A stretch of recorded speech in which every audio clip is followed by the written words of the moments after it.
it's a nice day to do some self-care, right?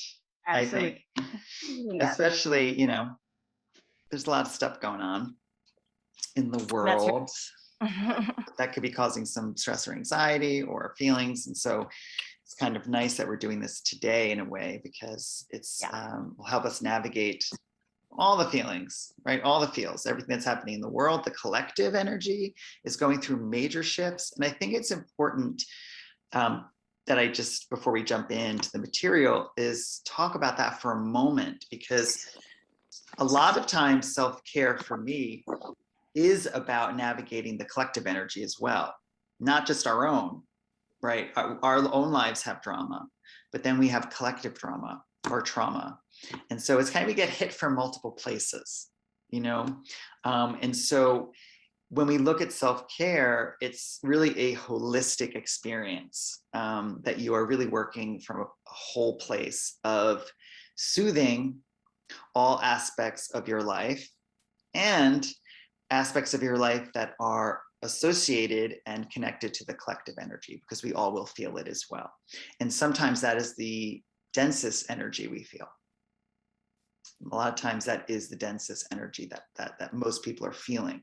And so keep that in mind as we work through this, that in the coming weeks, months, if you, oh, here she is, if you have these feelings about the world, or hopelessness, or what's going on, or confusion, or there's been a lot of that. We just had our Pluto return in the USA, so that is a huge, heavy energy, and we're going to feel it. We're going to feel it. What I will say, though, is that we are in Aquarius, and it is a time that before things start to get better, things are going to feel a little crazy. It's just kind of what's happening. But it is happening for our greater good across the board. It truly is. I'm sure you heard the concept of sitting in the dark night of the soul, kind of a moment where you have to kind of sit into your most raw feelings and just experience them. Well, it's kind of like the world almost is sitting in its dark night of the soul, but the only way out is to go through. And the bravest of people go through that, because it's the only way to get to the other side, So if you are feeling some of that, it's all good. It's what you're meant to be feeling. You just have to experience it. I was just on the phone with someone, and I said, we have to always remember that we are here as spiritual beings having a very human experience, right? And to never forget that you're here to be human. Your soul is commissioned to be here on Earth, and Earth is a polarity dimension, meaning that there is a beautiful light side, and there's a very dark side, and then there's the middle. If we have a good life, most people find themselves somewhere in the middle, right? Sometimes people are more in the dark. They have a harder experience here. And then there are those people that you might know that they're just always in a good place. They had a good childhood. Everything kind of works out. It's so we're meant to experience the poles, right? And you will experience both sides, right? And the middle. So self-care for me is, how do we navigate this human experience without losing our minds, right? Without falling into a pit of despair, which is very easy for us, because humans, we're very sensitive, emotional beings, right? And we have an ego, which we have the drama, we have all of it. So these are tools to help you navigate your life from a Zen space, right? It's kind of like, how do we find the calm in the storm? Right? How can we get to that space, that little pinhole where we can feel balance, even if we're going through a situation that is uncomfortable for us? And these unbalanced feelings could come from trauma.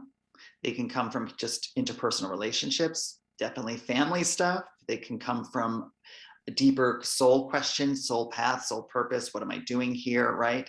But they also can come from good experiences. For instance, change, right? when we go through change and transition, which people love change, we want change, right? Everyone's like, I want to change, I need to change. Well, when change comes to us, it could be a very scary feeling because transition is a little bit dark because we don't really know what's going on. And that's when we have to trust. So even in the good moments where our soul's trajectory is actually receiving what we've been wanting to manifest, we could still feel that way. And when you receive the things that you want in your life, sometimes you still feel that way because you might have a feeling of, oh, I'm going to lose it, or this is too crazy, or I can't believe I got what I wanted, right? So it's really across the board, in good times, in bad times, in sickness and in health, like for sure. And for me, that is what self-care is going to help you with. So let us jump into the work here. And so we have Alexis, Peggy, and Kels is here. Kels, I don't see you, but I guess if you don't feel comfortable turning your camera on, you don't need to, perhaps. I don't have to see your pretty face. If you're not comfortable, I know a lot of times people are just kind of like in their bed, or you know what I mean? So they're like, no, I just want to listen. So that's good too. So self-care. I'm glad you guys took this, and thank you for the reschedule. I really appreciate that. And I wish more people were here because this is going to be a really good class. This is going to be a good workshop.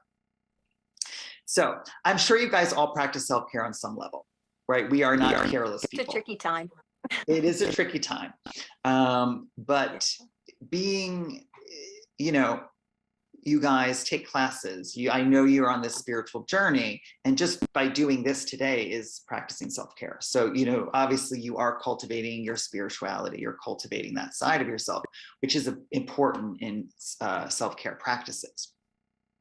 But at its core, what is self-care? It's a practice of protecting your own well-being and happiness, particularly during times of stress, right? It's about taking action to balance physical and emotional health by knowing your limits and not going over them. It is also about identifying the things that bring you joy and help you to decompress. And the benefits of self-care range from improving your well-being to decreasing morbidity and mortality, to reducing healthcare costs, right? So improving your physical health. Acts of self-care include basic necessities such as eating well, exercising, getting enough sleep, just basic relaxation. But self-care can be anything that feeds your soul and takes the weight of the world off your shoulders, even if it is for an hour, okay? For some people, self-care can feel like a form of self-indulgence, and they either don't make the time for this or they just don't think it's necessary. But that may be because some people don't understand what self-care really means. Self-care isn't about weekly massages or buying yourself whatever you want or spending a lot of money on Guild or at Macy's or whatever. It's really more basic than that. Some research on self-care I found describe brushing your teeth as a basic form of self-care. Let's not call that indulgent because you have to take care of your teeth, right? Now, brushing your teeth might not feel like self-care, but if you put that energy into it, it absolutely is.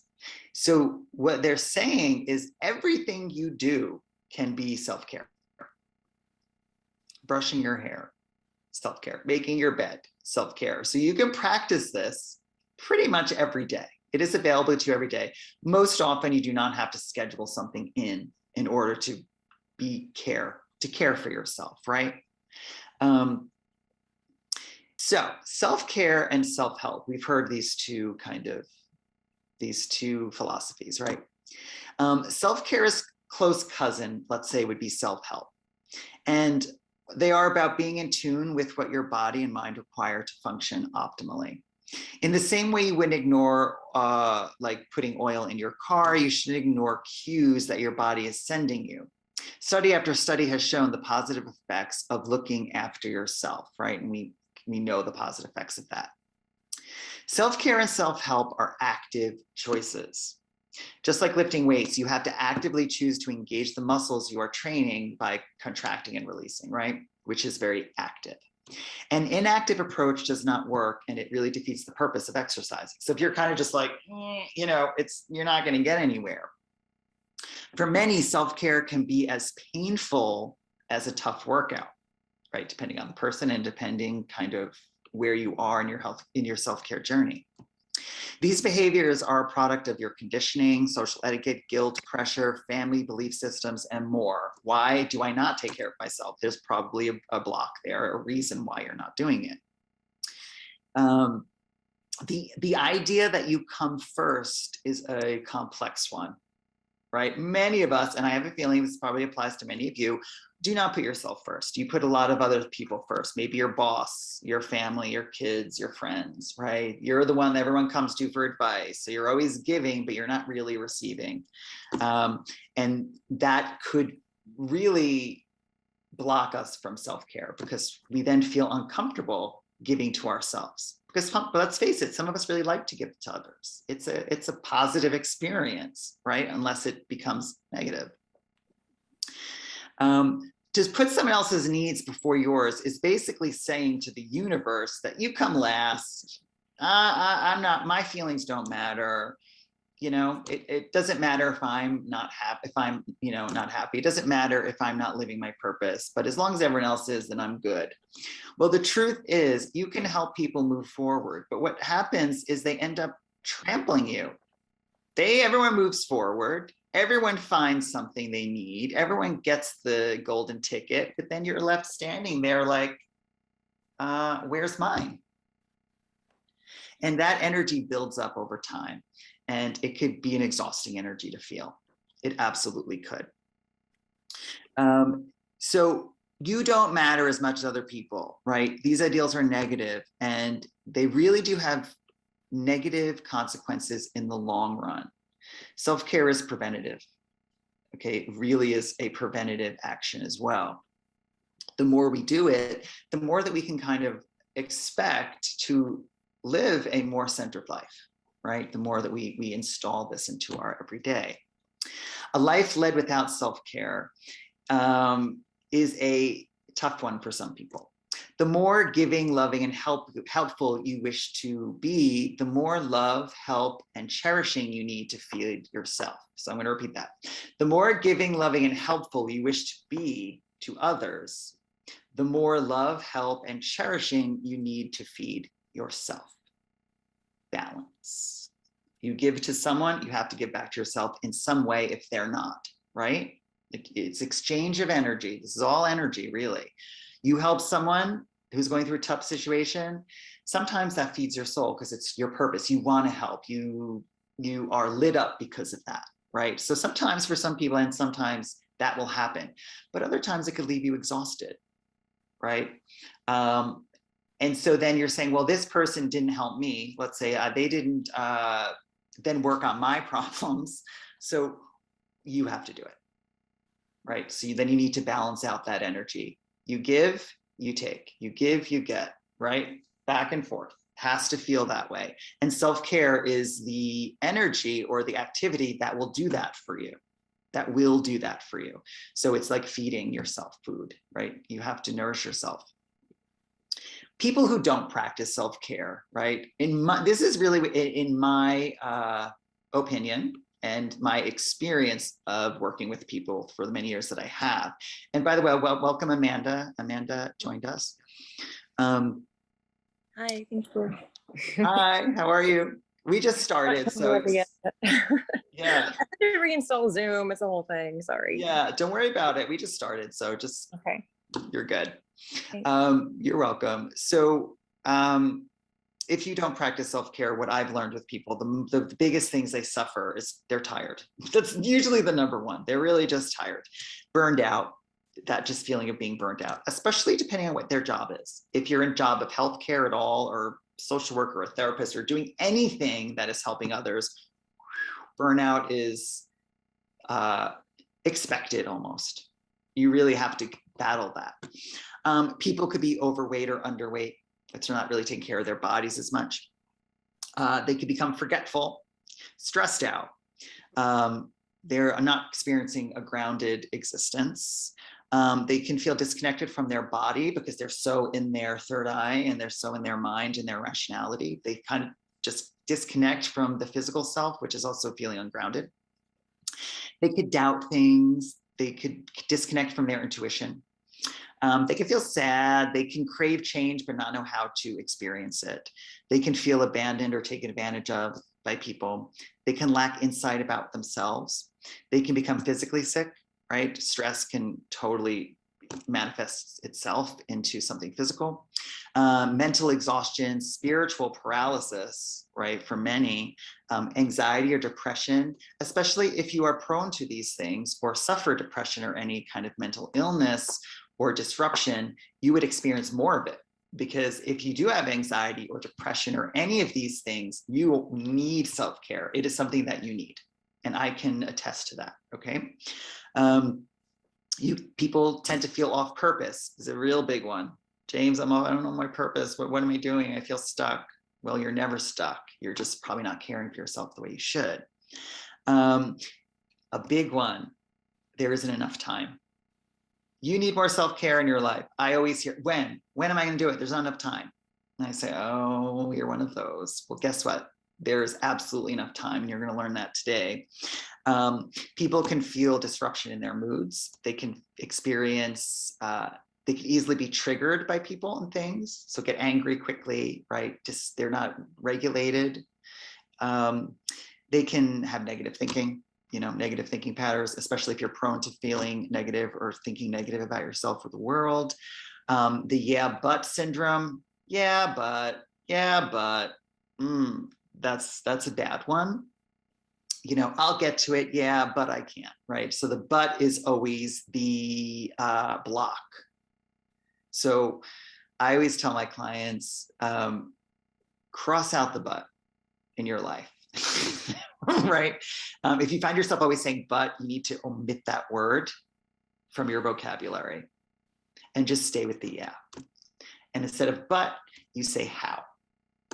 Yeah, how. At least the how is an open kind of energy, and it means that you can figure it out. People can be inactive or willful and just won't take steps to change. Not everyone wants to change. So people just like to be miserable, unfortunately. And I know those people, and it's sad to see that. And they can be avoidance or they can procrastinate, right? So these are kind of what I feel, and I'm sure there is more, but that is the basic kind of energy I get from people who really don't take care of themselves.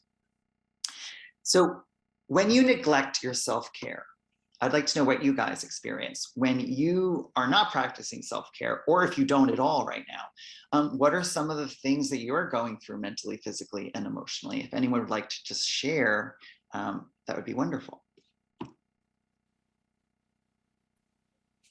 This is Amanda. I can go, Yeah. but I tend to talk a lot, so don't let me raise my hand for all the questions. Sure. So the irony is I am a corporate wellness consultant. Mm-hmm. Of course. And I'm the head of the HR association. Mm-hmm. And I'm a single mom of 3 kids. And I preach to everybody, take care of yourself, take care of the caretaker, as I'm drowning and letting people step on my back and my head. And I'm, Mm-hmm. And again, irony, I'm captain of the swim team. I know I'm capable. And so because I think I know I'm strong and that I'm fine, I want to take care of everybody else. And it does make me feel good to take care of everybody else. I'm a caretaker. Like when I feel shitty, I volunteer. Call it selfish if you will. I think it's a win-win. But I'm burnt out. I have nothing. I have no will to live. I'm very disappointed. I feel like I was there for everybody. Nobody has been there for me. Like, why should I keep going? Like, it's just easier to not do anything sometimes. Or then if you start to take care of yourself, you get made to feel guilty. Like, oh, you should be doing this. What about your kids? And what about them? Like, what about everybody? Like, and then everyone says, take care of yourself, take care of yourself. And then you try to take care of yourself and then they throw it in your face. It's like, okay, well, you guys decide which, am I selfish or do I need to take care of myself? Which one? And why don't you just all shut up? So I'm kind of going with the whole, why don't you just all shut up and leave me alone? And I'm just going to go with what feels good for myself right now. And it's the first thing is shutting off all the outside comments and noises. So, putting the phone, getting off social media, just reconnecting with nature, the baths at night, getting my crystals out, even though people make fun of me, they make me feel good. So I'm just reading and hanging out with my dogs and taking baths and being in nature. And that is what's feeding my soul right now when people are not. Yeah. And there's a lot to say about what you said. Number one is just, if you are prone to feeling the hopelessness, what's the point? Why am I here? The will to move forward. That is when I'm not prone to that at all. Like, that's so not me. I'm like the cheerleader. I'm like the opposite, but it's kind of funny because with this whole pandemic thing, it's like, hey, people check on your extrovert friends, because I've still been the one who's been having to put on all the events virtually and like pretend to be smiling and get everybody enthusiastic and attending. And it's like, but nobody checks on me. Yeah. Well, it's a product of circumstantial, society, what's going on in the collective. And like I said, I don't know if you were here in the beginning, but I was talking about self-care isn't just about protecting yourself, against your humanity. It's also collective energy that we need to balance. The collective energy of the world, like what's going on right now is pretty intense. The collective energy of our family, of our friends. It's tough to navigate when we're kind of hit from all different angles. I have found that most people that are wellness practitioners or work in wellness feel very similar to you, because you're in a job that you are doing that. You are constantly helping people. That is like what you do. And it does light us up, but it comes to a point that you have to kind of say, okay, these are my clients. These are people that I'm helping. I love to help them. Do you expect them to then help you? Well, they're probably helping you by giving you money, let's say, right? Because they're paying for your services. Well, your self-care then is really going to be geared towards family, friends, society, how to balance that aspect of your life. Now, one thing I will say, and then we'll move on, is when people laugh because you're taking care of yourself, or people call you selfish because you're taking care of yourself, these are people that would go into my pile of, are these people right for me? And do I need to cut them off? I am cutting them off. Self-care, absolutely. Boundaries. Yes, big one. Sucking the poison out. And sometimes it's people, and unfortunately it is. Because the truth is, now I'm a spiritual realist. The truth is that not everyone has your best interest.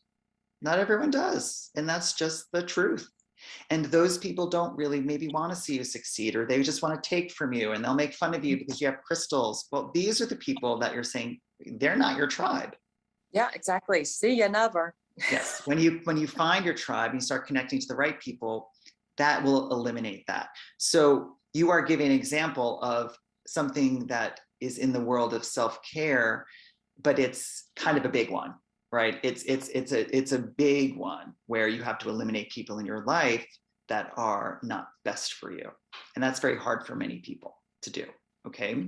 So there are little self-care things we can do along the way. And then there are some bigger ones, right? So there's levels. So we're going to get to that. Anyone else want to add?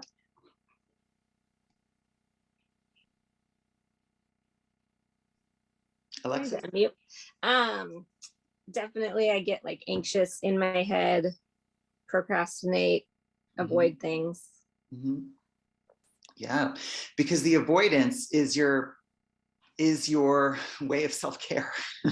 And procrastination, avoidance becomes how you are caring for yourself, except it's not the most positive of actions, because procrastination and avoidance can lead to more anxiety and more sadness and more, what am I doing, right? It's kind of a gateway to negative feelings for many people rather than positive feelings. And it's also what falls into a category of instant gratification, right? Gives you maybe that instant relief, but then you have regret. So that's a big one though. We're going to talk about that for sure. Peggy, anything you want to add before we move on? I think it's the same as with Alexis. I just, when I'm not, though I can't really say there are times when I'm not taking care of myself, tell you the truth. That's great. My spiritual journey started, I'm older than most people that I experience in this community, but my spiritual journey started way back in the 1980. When I saw my first Grateful Dead show and did acid. I mean, that was like the moment that I realized everything was connected and we were all here together, etc. And I was 18 years old. And I started following the Grateful Dead for years. I followed them. I moved to San Francisco and lived there because they were there, and did the whole touring thing and everything else. And then I moved to Taos, New Mexico, and I was working and I fell and I got injured. And since then, I'm partially disabled. And so all the things that I was able to do before I was 40, because that happened when I was 40, like I was living fast and hard, doing everything, hiking Kalalau and backpacking every week, just really, really did a lot of things before I was 40, living the life. And it changed in a second. And so that's been 20 years now since that happened. And so living in Taos, I isolated. I used to be extremely kind of like you, Amanda, just very social, everybody depended on me, making people happy. And after I got injured, I just separated. And so now it's just me and my husband and my dog, or various fur babies throughout the years. It's just, I don't have any connection to the community. I live very far from my family. So it's a very isolated existence. But because of that, I haven't worked since 2005. Not in the general sense. And so I feel like I'm always dealing with the injury and always dealing with taking care of myself and keeping myself balanced and eating right, etc. Otherwise, I just fall off the deep end and just end up in bed for a couple of weeks. So that self-care aspect kind of just goes throughout my day. I'm doing rituals, and we live in a very natural environment up in the mountains, isolated, like I said. So for me, it's sometimes when I listen to other people talk about their self-care, it's kind of like you said, you make time for it, or you decide when you're going to do it, or you say, I'll do an hour here, whatever. But for me, it's just kind of like a constant thing. It never really ends, because if I step back or fall off, I'm not going to come back up again for a couple of weeks. So that's really. So because of your current condition, you have to make it a priority. And many people have experienced that, where they cannot not take care of themselves. And for me, then that really goes into soul lesson. Your soul is here to really learn how to take care of yourself in that way. And you were slowed down in order to do so. So, there are soul lessons. There are reasons why certain things happen to us that will push us more towards spirit, or push us to take care of ourselves more. And although it does not seem like a positive experience or positive thing that has happened, but in the grand scheme of things, it actually is exactly what you needed. And it comes down to coming to terms with that, kind of getting over mourning the loss of something and accepting what is. And that's very important. It's very important. So I love to hear that you're constantly working on it. And I'm sorry you had to experience that in your life, but there is a higher purpose for that. And to understand that is really the key to keep on moving, keep on trucking, right? Yeah, thank you. Kels, do you have anything to add to that? If not, it's okay. So the benefits of self-care, right? For you guys. Like for Amanda, a benefit of self-care for you is really learning how to navigate these relationships. You know, it sounds like people and their thoughts and ideas about who you are and what you should or shouldn't be doing can deplete you. You're also in the wellness industry, which is depleting if you do not just give yourself care. And trust me, I tell people to do things all the time. Doesn't necessarily mean that I'm doing it every day. You know, it's like, it's hard to practice what you preach sometimes, because sometimes you're just really good at teaching the material. At least it's a reminder that I'm saying it over and over to everybody, because occasionally I'm like, oh yeah, thanks for being yourself. But it's actually, I mean, I'm kind of considering myself a bit of an experiment. I mean, this whole COVID thing was a bit of a social experiment, I think, more than a science experiment. And so I'm putting together like a, because with corporate wellness, my focus has been on obviously mental health with COVID, and everybody having to be remote, and, you know, people trying to not lose their shit. And so, but I'm losing my shit. So if I'm losing my shit, all the other wellness people and the HR people must be losing their shit. I'm literally surprised that HR hasn't just like run screening from the building. Half of them have. But I'm putting together a self-care for the caretaker program. And at first I thought it was going to be specific to HR, but I realized it's not specific to HR. It's, you know, I'm also a caretaker because my mom had a stroke last summer in a nursing home, and I'm a single mom of 3 kids. And my ex was military, and so he was gone at war all the time. So I had to raise the children alone without any help. Like I just like give, and like nobody's taking care of me. So I need to take care of myself, because literally nobody is going to take care of me. And everybody else I have to still take care of. Like I can't let them down. So I'm creating this like workshop thing with a mental health practitioner locally, and we're going to do like a retreat for HR professionals, and then it's going to be expanded to people who just need to take care of themselves and be little weekend retreats. But I'm kind of using myself as an experiment, because like I desperately need something so I don't jump off a bridge, because I have too much shit. Like I have too many people to help. So I can't.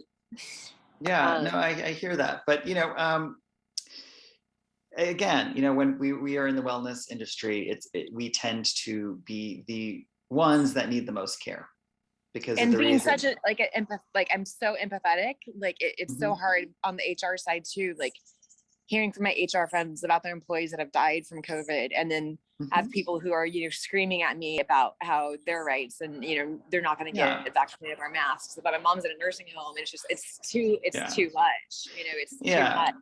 You know, again, it's the collective. That's the collective self-care that's going on right now. So let's jump back into the material. But yeah, you're on the right track with it. You know, absolutely. And so, you know, Peggy, for you, the big benefit, it sounds like just navigating your injury, where you are now physically, it's very important for you, and that is a huge benefit. But the benefits then run into other aspects of your life. Alexis, you said there's a lot of avoidance, there's stuff going on in that area of your life, and the benefit of, I guess I'm going to ask you, Alexis, really quickly, when you do put yourself in a place where you are taking care of yourself, because we all go through ebbs and flows of that, what are the benefits for you? I mean, I feel like I do take care of myself, but some of the things are like the superficial, like, oh, I'll get a massage or a pedicure and do those things. Like I'm still doing those self-care things, even when I'm feeling anxious and avoidant because I'm not doing the things like feeding myself or brushing my teeth, you know, like not the self-care things that I need to be doing. So when I am doing all the things, then I feel good. Yeah, absolutely. And the pedicures and the massages and those little like gifts we give ourselves are a part of it. It's a part of it.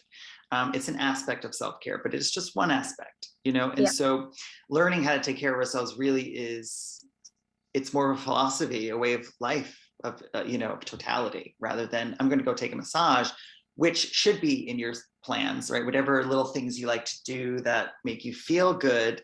If you're not going to splurge on yourself, then what's the point, right? So that's a part of it. And it's usually things like that that cause people to say, oh, you're selfish. Oh, and people only say that because they wish that they could.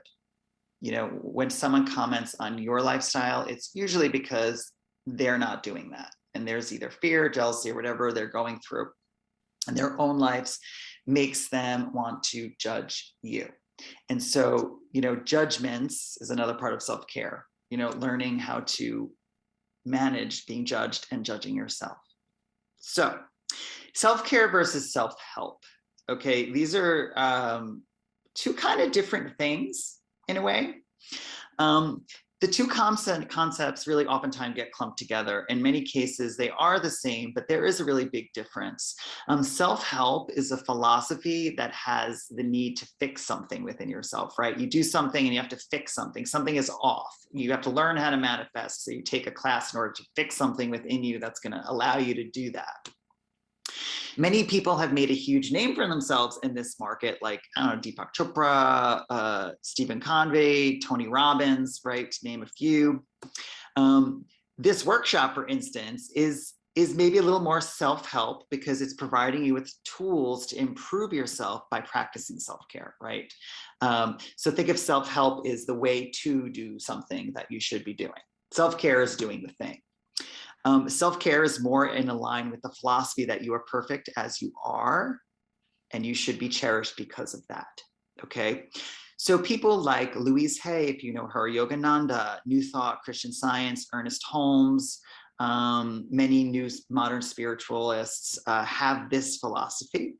And a lot of times spirituality can fall into this space as well. Having a spiritual practice is more about accepting who you are in your totality, not trying to fix and change things so much.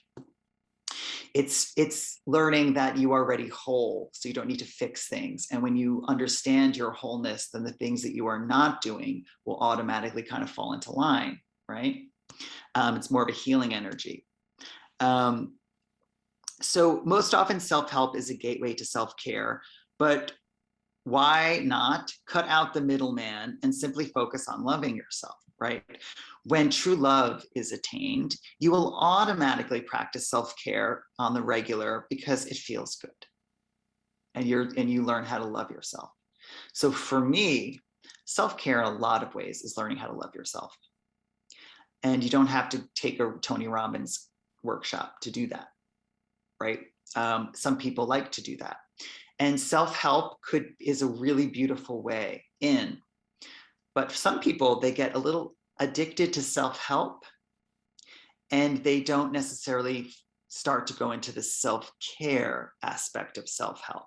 Meaning they love to attend all the workshops, they love to take a lot of classes, but are they actually putting the information into practice? Self-care is taking the self-help and putting it into practice. Okay, you've helped yourself, you've learned how, now you have to practice it, right? You got the gym membership, you learned everything about the gym.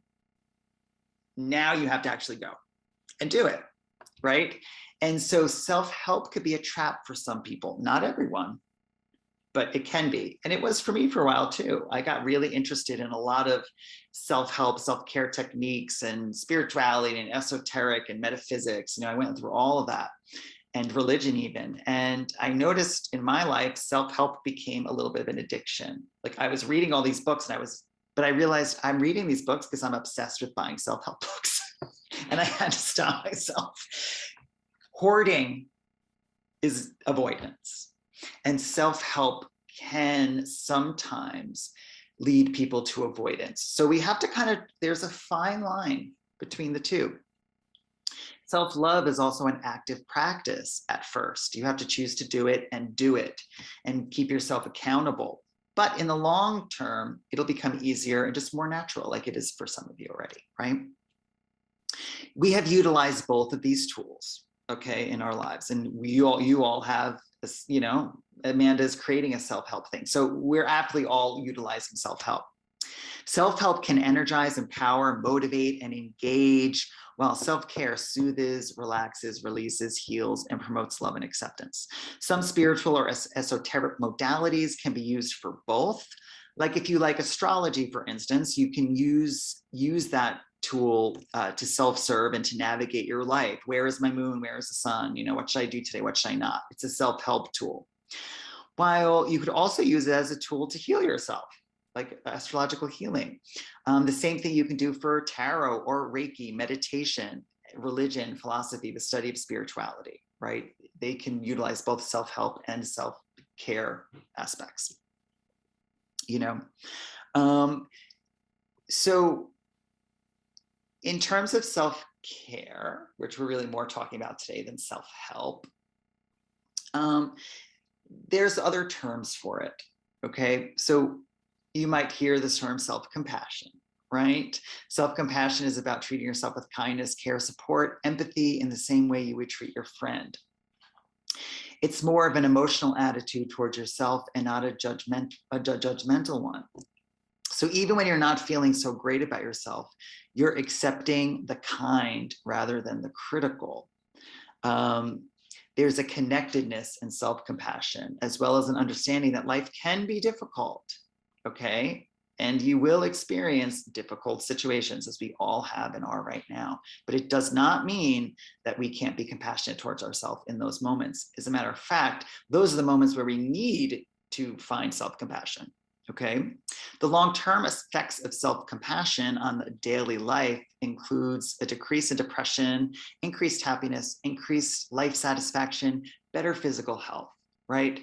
If you like to help others, this basically is the concept of helping yourself, right? Now you need to do it for yourself, okay? The same way you would help your friend, you need to start doing that for yourself, right? Self-compassion.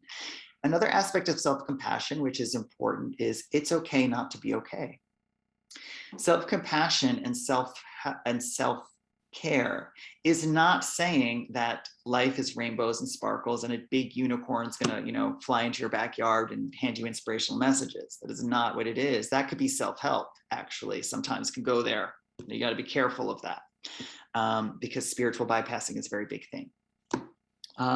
Self-compassion is saying, wow, Peggy, I'm going through so much and I'm so proud that you're going through this, but I validate that you're not okay now, and it's okay to not be okay. But sit in that space and be compassionate about it. If a child falls and breaks their ankle, God forbid, you know, they're not okay. They're absolutely not. And the first thing we do is, oh, you're okay, it's okay. No, it's not okay. I understand what you're feeling, but it's going to be okay, right? You talk yourself through it, you know, because if we lie to ourselves and say, COVID's easy, oh, nothing happened, you know, it's an easy experience. It's not. So it's really being very truthful to ourselves, you know, just being like blunt and truth and honest. I am not feeling good. A self-help person will try to quickly say, well, you're not vibrating high enough, or you're not thinking positively. Whereas someone in the self-care profession, therapists, all those types of people, spiritualists, they will say, I understand your pain. I understand it and I validate it, but there's more to you than this. And to me, that's the right in. That's the right way in, you know, because we need to be seen and heard. And self-compassion is the process of seeing and hearing yourself and validating your feelings, okay? It's really important. And I would not do that because I always felt, oh, I'm this self-help teacher. I need to be perfect and I need to be always thinking good thoughts, until I realized I think that's impossible. And I don't know that I can live up to that. So I just said, okay, it's okay to be out, you know, to have bad days. We're human, right? So another self is self-soothing. So just like a baby sucks his thumb for comfort, self-soothing is a type of behavior that is used as a coping mechanism to help deal with stress. It is like a simple act of self-comfort that you can do to help calm your body, mind, and spirit. Self-soothing strategies will differ from person to person because it depends on your experience and what you like. But they are often based on the senses, okay? Self-soothing is so important, okay? And again, it's based on your senses. So smell, aromatherapy, light a candle in your home that smells good, cook something that smells good, right? Eat something that you like. the sense of hearing, sound. Listen to music that inspires you to feel better, not songs that make you want to, jump off a cliff. You want to listen to your favorite artists. You want to lip sync in the mirror. You want to do whatever you can do to soothe yourself in these moments. If ice cream is soothing to you, it is okay to eat it if that is what you need in order to get through something that's a little bit rough, okay? A soft blanket, your favorite movie, right? A cup of tea. These are all self-care. This is all self-care, and this is something you can do any moment, any second. There's nothing stopping you from that. You can absolutely integrate these into your daily life. So it's important to start to think about what self-soothes you, right? Because today I want to give you guys a toolbox, a box of tools that you can open up when you need it. And you'll have a bunch of stuff that you can turn to that help you. And so what that does, it eliminates, I don't know what to do, I'm just going to feel this way. It gives you the opportunity to choose that. If you do not choose it, that's another story, right? Then there's something holding you back from self-care. But at least you know that you have these options. So think about the little things that just make you feel better. I like to listen to music, right? I like to write music. So music is a big part of my self-soothing. Sound healing, I love sound healing. I would maybe turn on a meditation, and it really works, truly works. It could lift your spirits in like a minute, really, most often.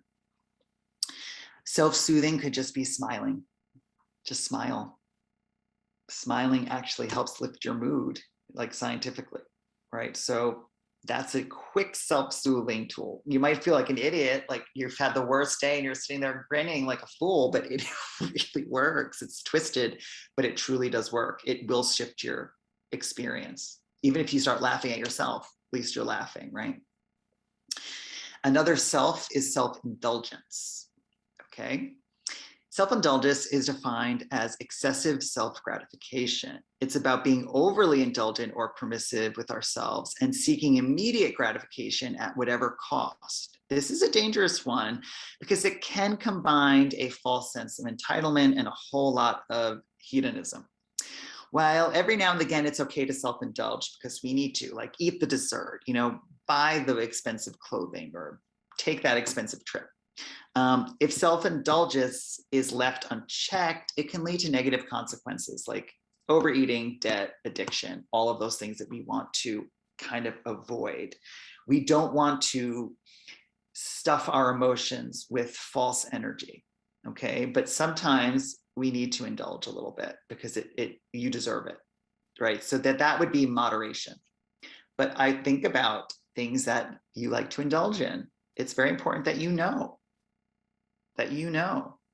because for me, and I'll be very honest, food has always been a go-to for me. I had a lot of issues with eating, body issues, just a lot of that in my life. So I've always had a very negative relationship with food, and it's been something that I've been really working on. And so self-indulgence for me is very difficult because I was either restricting myself of all indulgence or I was indulging too much. So I was a little bipolar with that one. I really had to learn how to find the middle ground.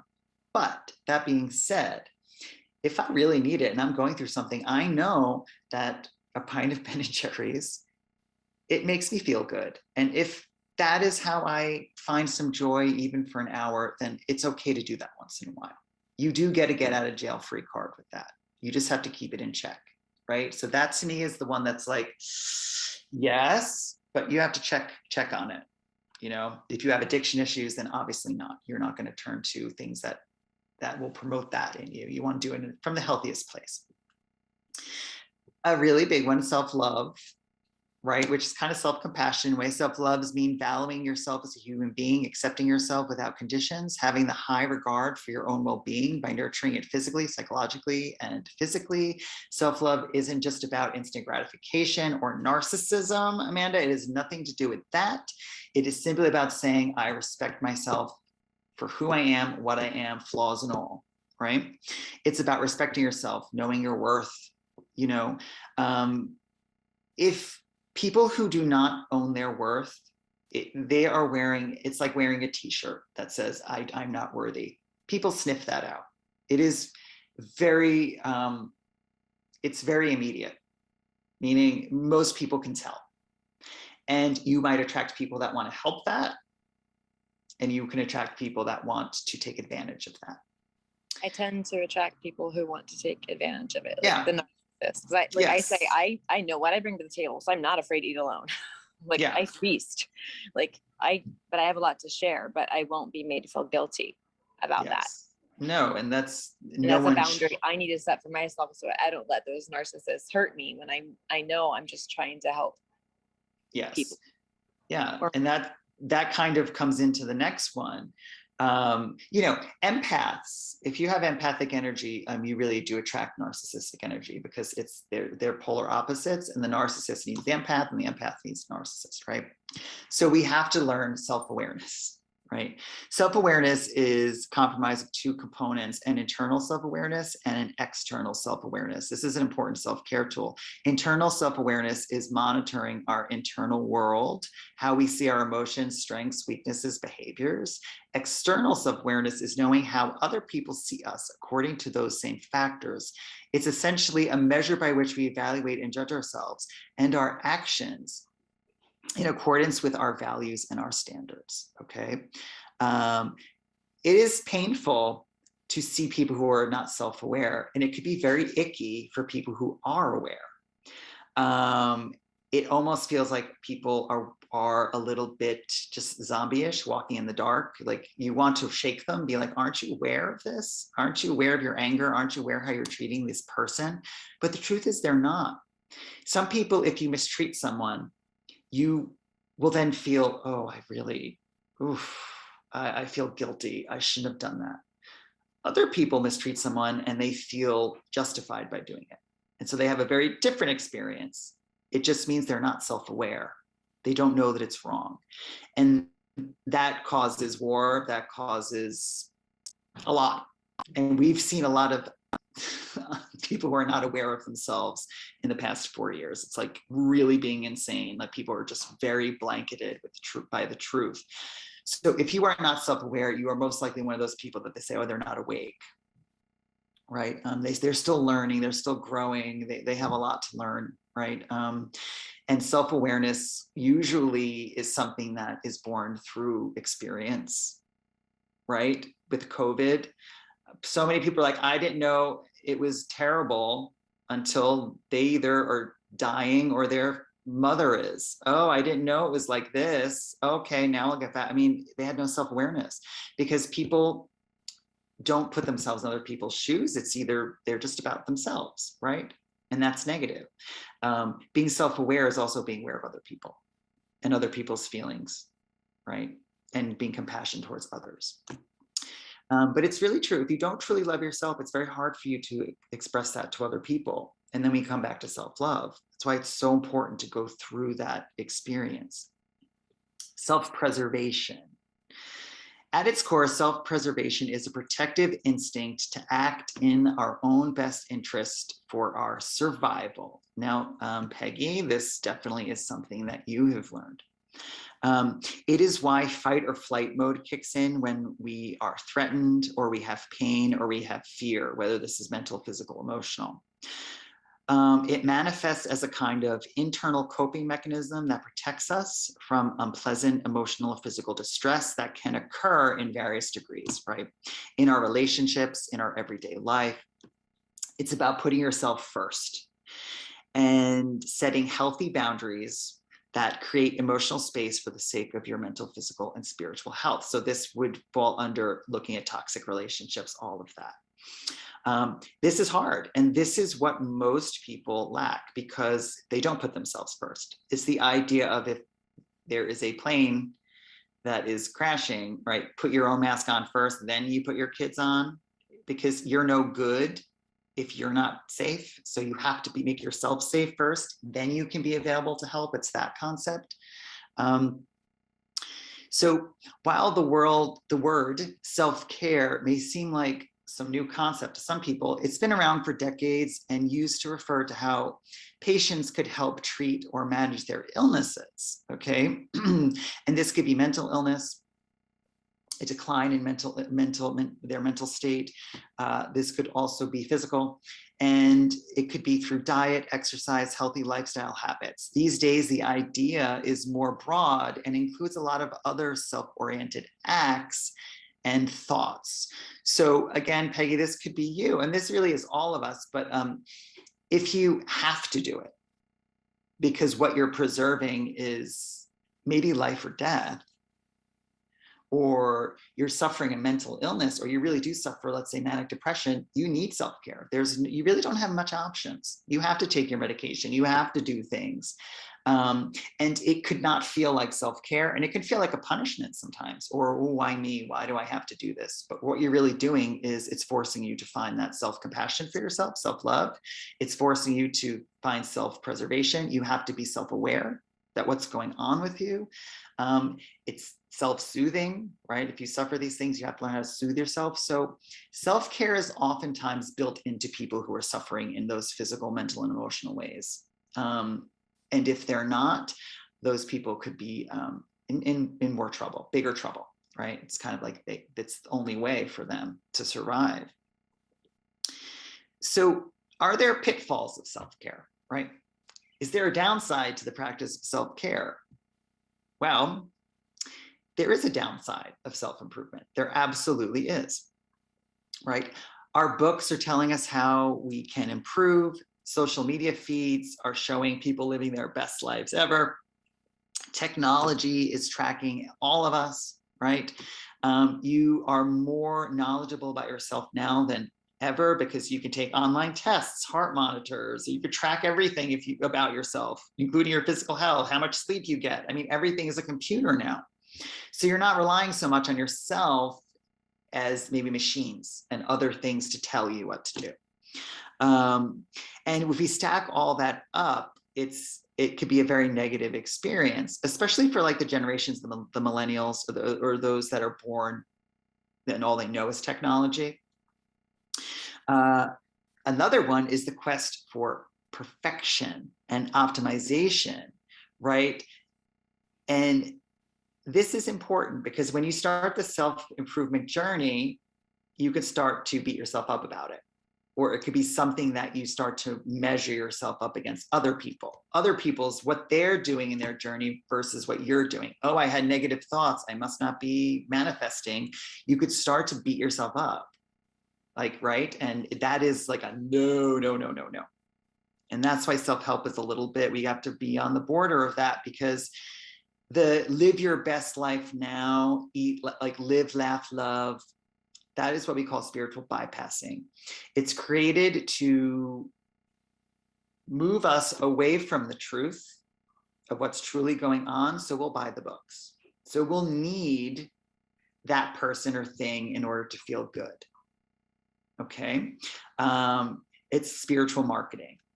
And most often spiritualized marketing, which I'm very much against, is the process by which you can reel people in to a lifestyle that they cannot attain by themselves without you. And so that's why it's financial. Okay, you need me in order to do this. Oh, you're not manifesting correctly. I despise the word manifestation because it is used very loosely and no one really knows how and what they're doing. That you do manifest things, but most people don't understand how it works. It is not something on Instagram. You know what I mean? So it's important that you shift away from some of those things if they are not positive for you. And this is self-awareness. Is it hurting or helping? Right? And sometimes the truth is painful. It was hurting me. I was completely in a state of avoiding using spirituality in the beginning, especially.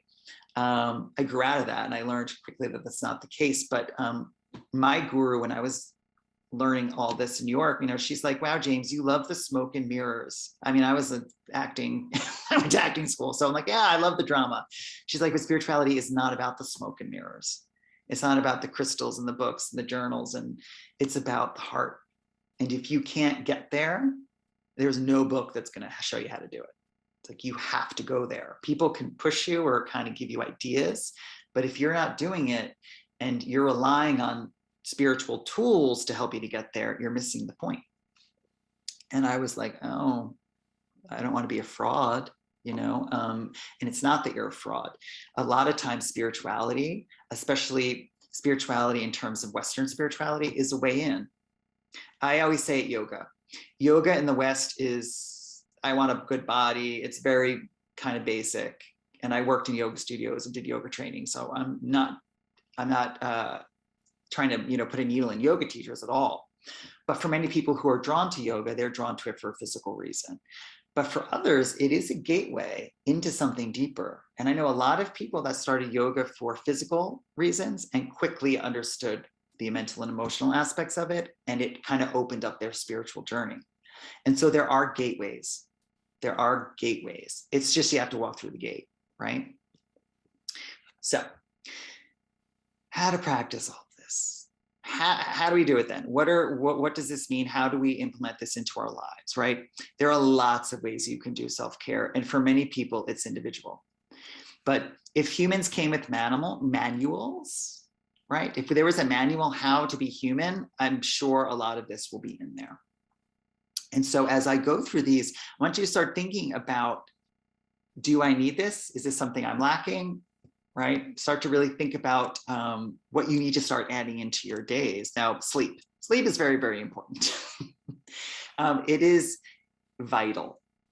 And if your sleep patterns are off and you are not getting enough sleep, self-care becomes close to impossible because you are not, it's like you're not feeding yourself and you're running a marathon. It's impossible. If you are lacking sleep, you really need to focus first and foremost on getting your sleep patterns in check. And that's why it's the first thing. Because we can feel a certain way and blame it on a lot, but really in the end, it could be you just didn't get enough sleep. So you're irritable, you don't have enough energy, right? You're not rested. So you start off with nothing, right? You have to kind of start off feeling good or at least being rested. So sleeping patterns are very, very important to get in check. If you do have issues sleeping, there are many ways that you can help yourself. Usually what I say is you need to start your sleep kind of ritual probably an hour and a half to 2 hours before you go to bed. Okay, it needs to start, you need to start unwinding yourself. And this could be, again, self-soothing, lavender tea, aromatherapy, maybe listening to light music or watching something very light on TV, nothing heavy because that will keep you up. So something very light, cheerful, comedy or whatever it is you like to watch, right? Get in your pajamas before you do all that. You're signaling to your body, oh, it's starting. So you get into your comfy pajamas, you start, maybe do a face mask, right? Whatever it is you like to do, you start that a little bit earlier so that then you do have time to just chill out before you actually get into bed. Right?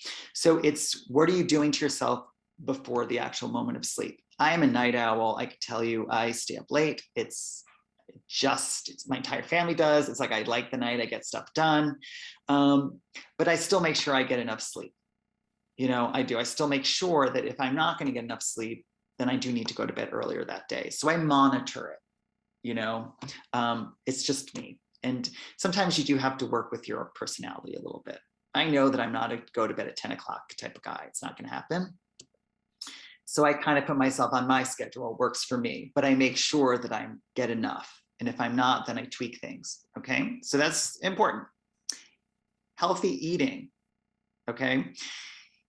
Eating and your connection with food is super important because foods are meant to boost your energy and to nourish the body in a positive way to get the vital energy that you need, right? It should taste good, sure, but it also should be like you need to survive. You need to eat these things because you need to live and you need to be optimized. So if you find that you're eating badly, which is this is something that I've struggled with, it's important that that is something that you have to add in. You have to be very conscious about that and start to implement the good, because food is your mood. And it is absolutely true. You can have a bad day and wonder why, and it's because you just didn't nourish yourself right. And that's the reason. But you're thinking, oh, my life purpose, I don't know what I'm doing. And it's just because you ate like something that doesn't agree with you. It could be that simple, right? So it's important that you understand what foods are good for you and what foods are bad for you. Okay, what foods will hype you up, what foods will bring you down. So become self-aware about what you're eating. Doesn't mean just you only eat healthily, but it is about being aware of what is good and bad for you in that aspect. Water, hydration is super important self-care ritual. Most of us don't drink enough water. It's just kind of what happens. Some of us do, some of us don't. For me, I have to make sure, I have to install that into my day. That is something that I have to absolutely be aware of. Because if I don't, dehydration is terrible. The brain can't function in the way that it should. So it leads to exhaustion, feeling tired, feeling unnourished. It leads to depression, anxiety, a lot of things when the body is just dehydrated. So water, there's a whole thing called water therapy. It's hard. Like you wake up and you have to drink like a liter of water off the bat, but I tried it and I absolutely felt different. My skin was like flawless. It's hard, but it just showed me, wow, okay, I have to be more aware of this, right? Meditation, we all know what meditation is. That's an important thing to add to your day, even if it's 5 minutes. Take in nature, that's important, right? Check out a good book, see what you like to read, something positive. That's a form of self-care. Say yes and no. Boundaries, we talked about this a little bit. We're going to go into it now. Boundaries are so important.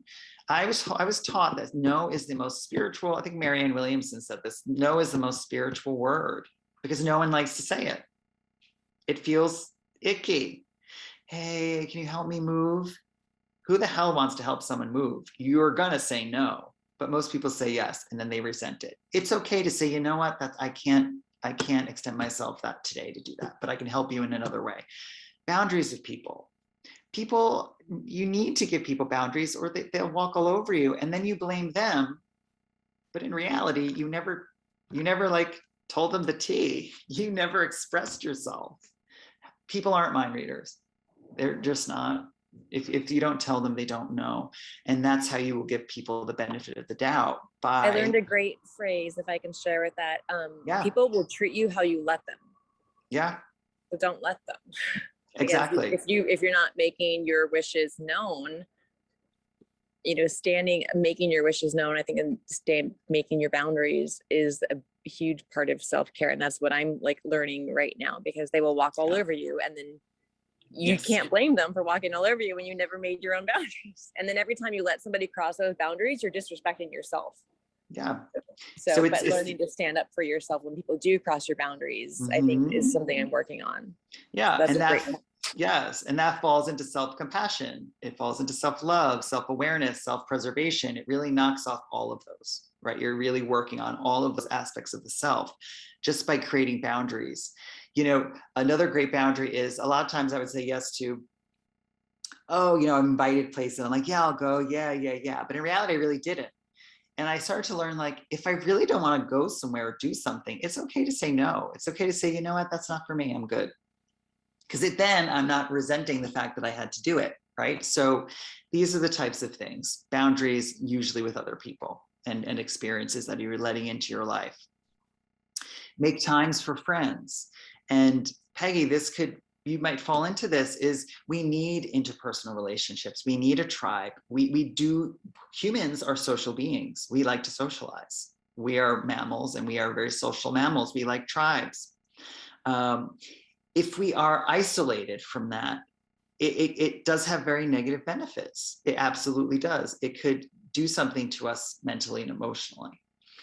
And so it's important for our mental health to understand the benefits of connecting with others, making time, working on relationships, right? And if you are living in an isolated place, then it's important to think, well, who am I connected to? Who do I like to talk to? And make more time in your life to connect with those people. And if you don't have anyone really, and if it's just you, let's say you're in that situation, then you need to get outside of your box, right? Even if you join some groups or do something like this, right? So this is creating interpersonal relationships, Peggy. So that's what I'm saying. This is self-care for you. You're actually working on that aspect of what you need to do in your life. And so it's great. And just do more of it. You know, it's important. Even COVID blocked a lot of that, but things are opening up, and we did have Zoom, and there are ways. We find ways, right? People find ways to connect, and always will. They will find a way to get to you.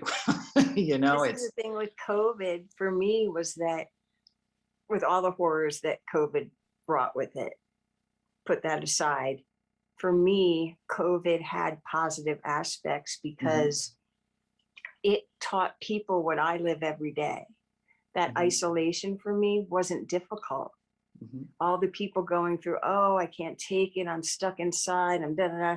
For me, that's just an easy ticket for, I mean, that's just not an issue for me, feeling I kind of felt like everybody had to slow down to my pace finally. Like finally people were understanding where I was coming from.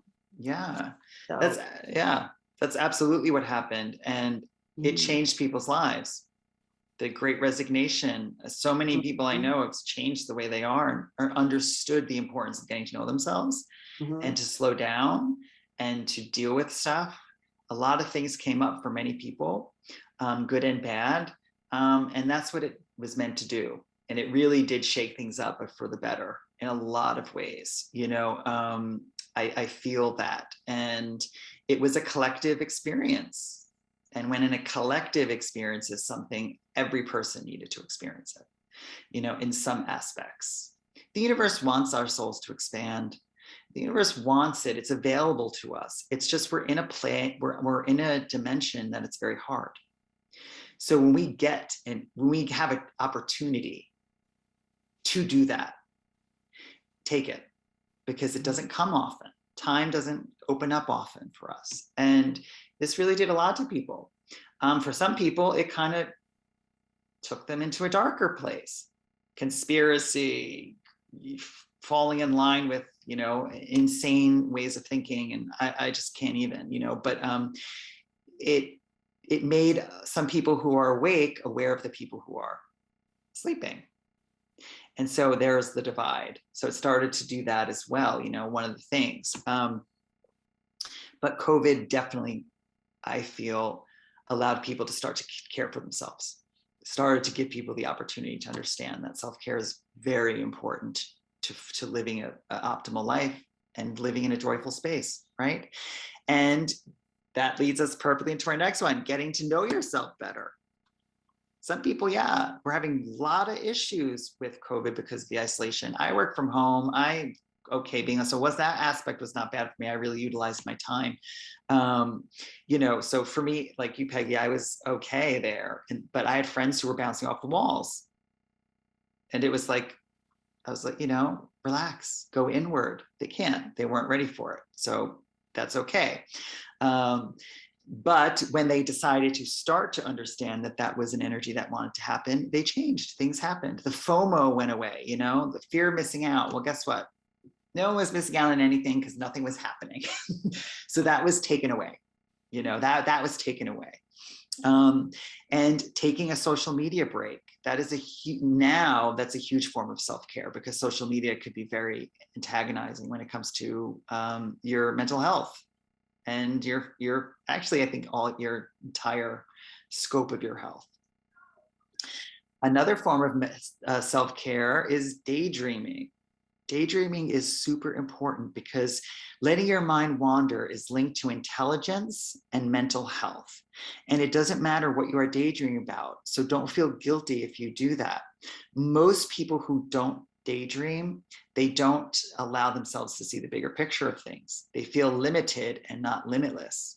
So just letting your mind go to fanciful places is actually a sign of intelligence, a sign that you are self-aware, a sign that you see the bigger picture, and a sign that you can self-soothe with your thoughts. Go to your happy place. That works for me. If I'm having a bad day, I can go to a daydreaming state even if it's for 2 minutes, and just do some visualization work, and I feel better. So daydreaming is vital. And then we have work out your body, right?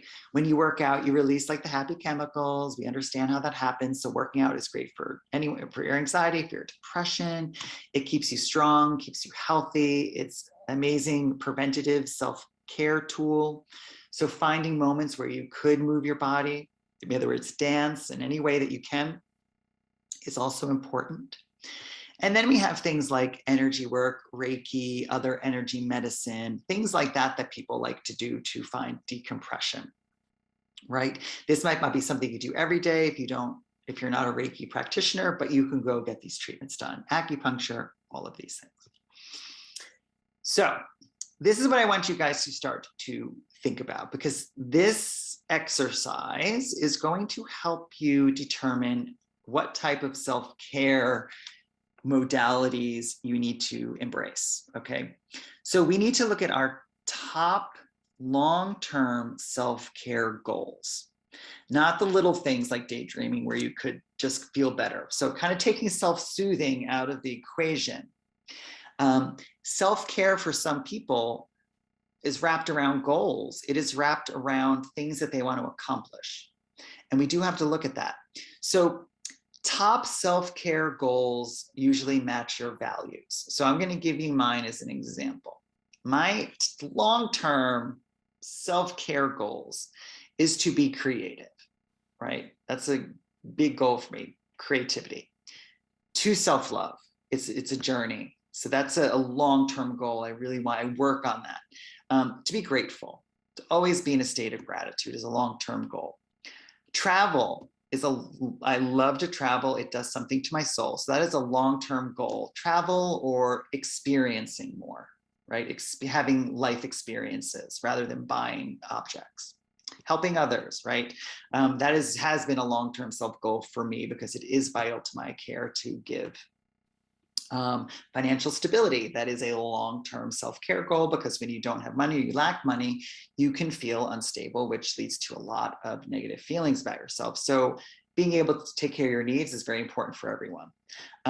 Healing trauma, really focusing on healing what has caused you to not take care of yourself, being open to going into those places. Physical health, working on my physical health is long-term self-care, always being healthy, right? And to me, that's working out or learning about my body, eating what I need to eat. And then obviously my spiritual goals, always being spiritually minded. And that's always a self-care goal for me. I want you guys to quickly think about, or if you have a pad or paper, just write down your long-term self-care goals. You know, what are the big things? What are your values? Like what is going to lead you to take care of yourself? Why bother, right? What's the bigger picture for you? And there could be maybe 5 or 10 or as many as you can think of, but these longer term goals.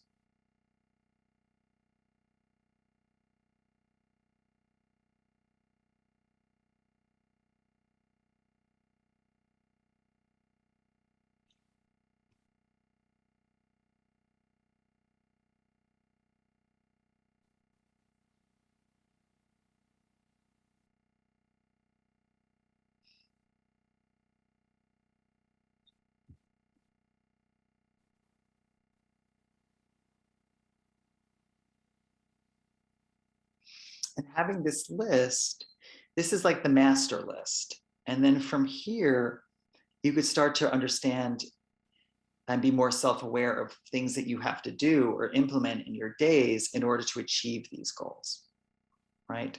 So it gives you something to work on, something to realize, you know, as you guys write, you know, if I want to, I'll just pick one. If a long-term self-care goal to me is healing my trauma, being mentally fit, you know, then I have to do that one for me is an everyday thing. That's like, Peggy, for me, I have to install that into my daily life or I'm not right. So it is, I'm more forced to do it, but I do Reiki, I study spirituality, I help people, I read books, I listen to podcasts, I go in therapy, I work on myself, right? And that's how I'm going to heal. So I have to really be very active about that one.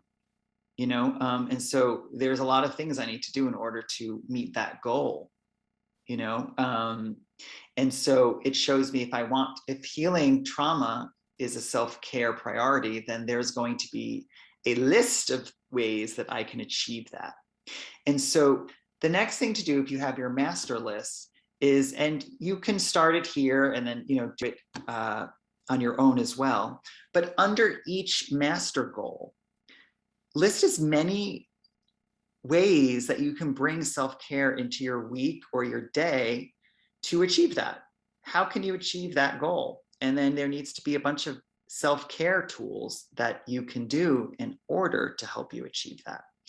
And now these are personal, because what Kells uses or what Amanda uses to achieve certain things might not be what I use, because it's not based on my value system, or it doesn't bring me the joy that it would bring you.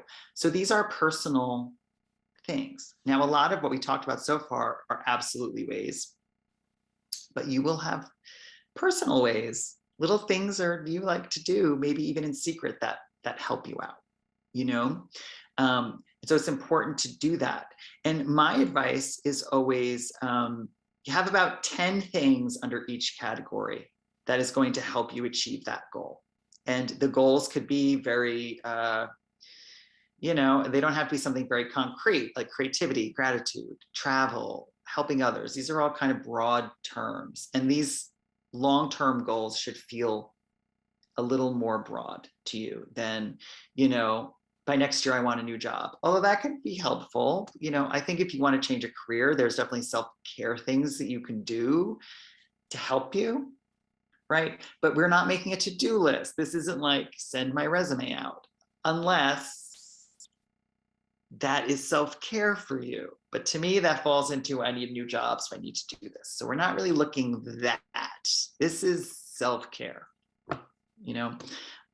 so this isn't a goal setting workshop. This is like, how can you care for yourself in order to be open to having these experiences? And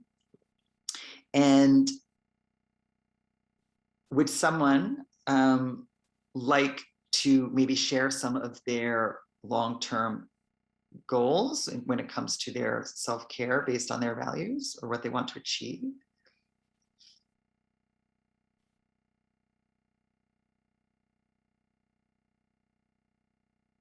Peggy, maybe? Okay. A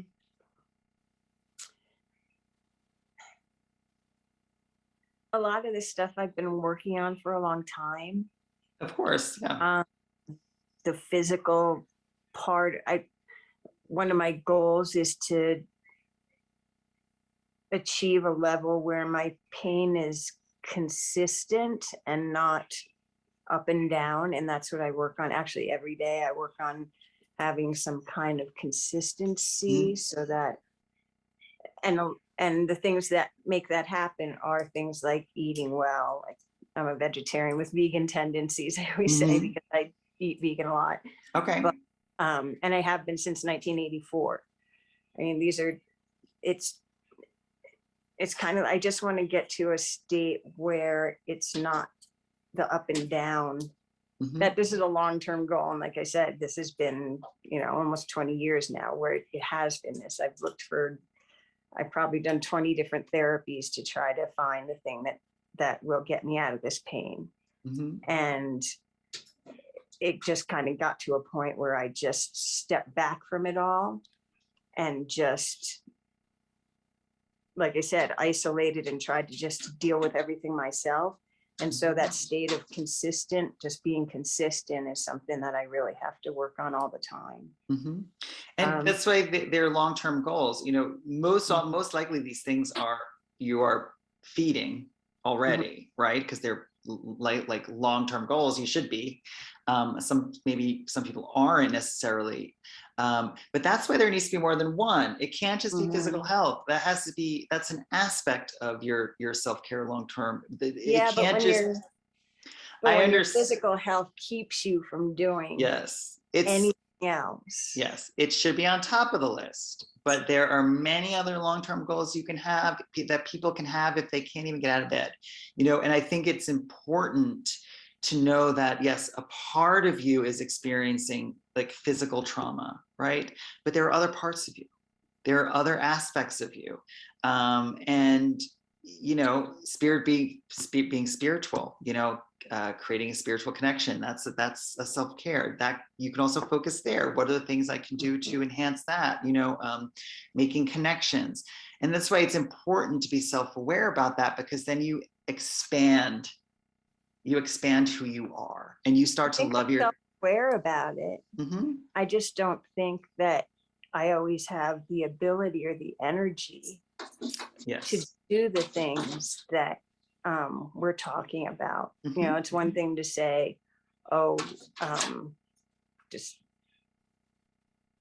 isolate or just take that part of yourself and try not to deal with your physical pain and try to do other things. But when the physical pain is actually the overwhelming, overriding part of your life that has kept you from doing everything that you ever wanted to do and is now keeping you from doing, like, say, for example, I'd like to work on healing past childhood trauma. Okay. That's something that I would like to really focus on. But like even sitting here for 2 hours for me is hard. Yeah. It's yeah, I get that. When you have physical struggle, it does take priority because it's your physical body, and it's the first chakra. It's your fight or flight. It's the most important thing that needs to be stabilized. But I still urge you to say, okay, well, taking care of your physical body is going to be something that you need to do regardless, right? But there's also maybe some emotional struggle or mental struggle. So what can you do to help you cope with the physical pain emotionally or mentally? And that's feeding your mental health, you know? So that's what I'm talking about, like something that can help it, you know, help you with other aspects of yourself that are also struggling with the physical disabilities that you are going through. It's not like go climb a mountain, you know, this is not what I'm talking about. It is really about just other aspects of your soul, like creativity or self-love, gratitude. These are all things that you can look at as well. You know, healing trauma, you absolutely could do that lying down in your bed. You know, there are things that you can implement that will expand yourself so that you're not always so focused maybe on the need to care for yourself because of your physical health. And if we can transcend self-care for you out of that place, maybe you can start to open up parts of yourself that need some attention as well. Maybe you can find something, right? It's just about expansion. You know, we know and we validate and we accept our current situation, absolutely. And you are putting efforts towards that. Now it's just, what else?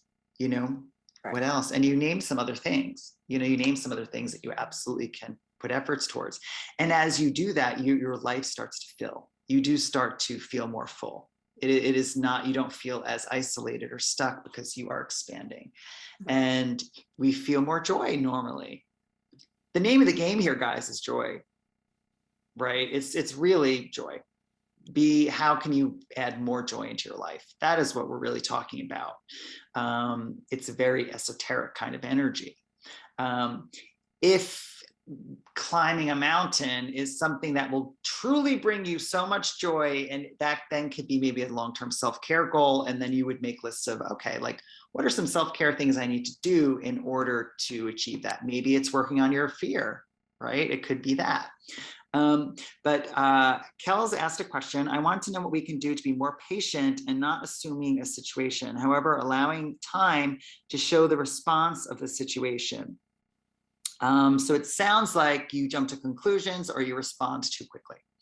And that is an active mental and emotional action that would have to be taken. And actually, we're going to talk about that. So hold on to that. We're going to get there.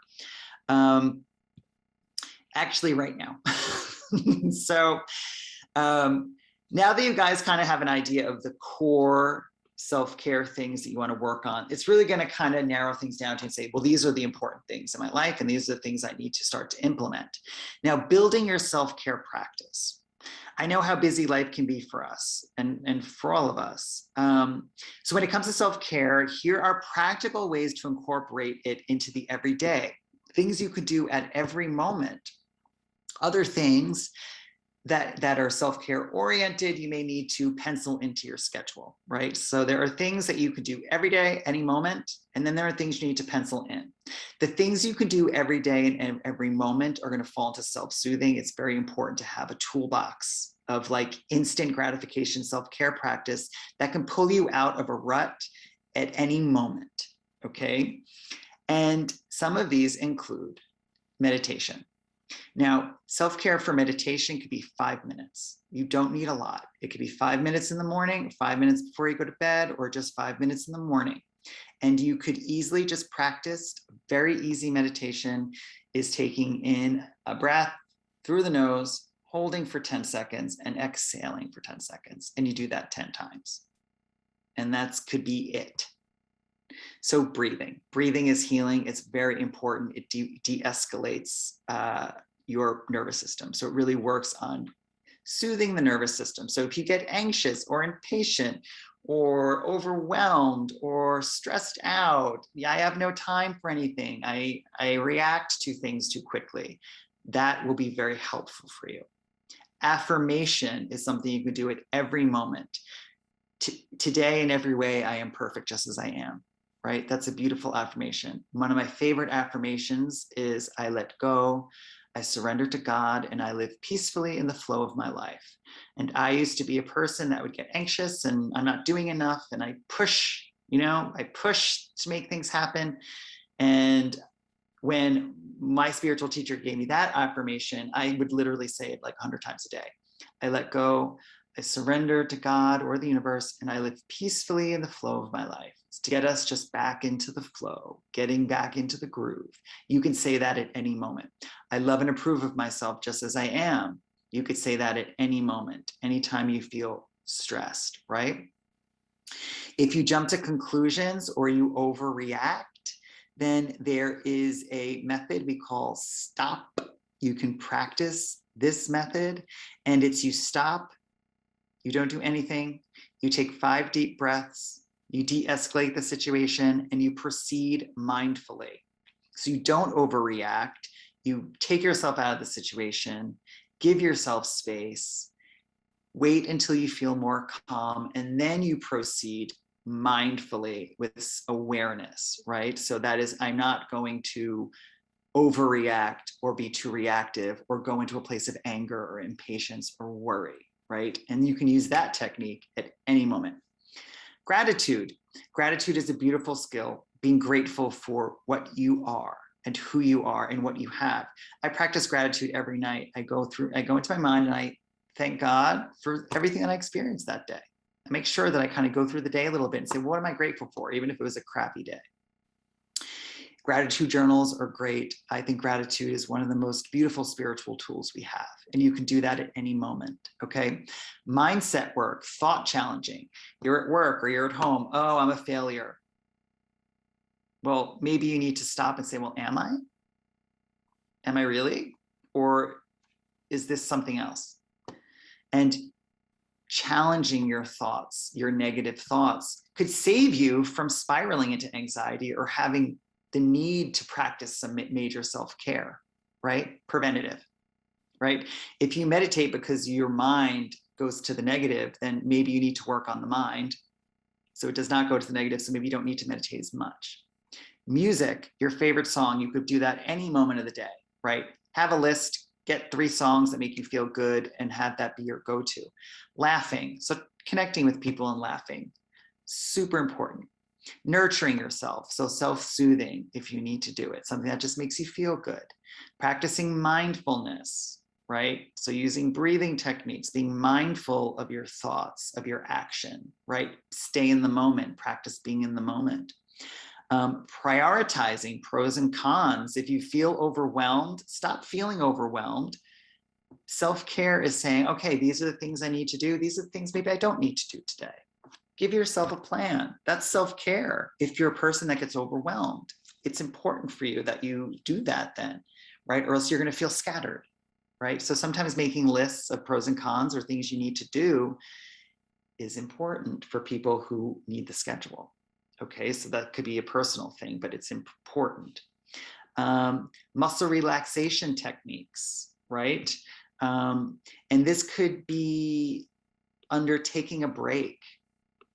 It's important. If you work a 9-to-5 job, let's say you have to go to the office, or even if you're at home, it's important to put your pen down at least once every hour and take a 20-minute like break, or even a 5-minute.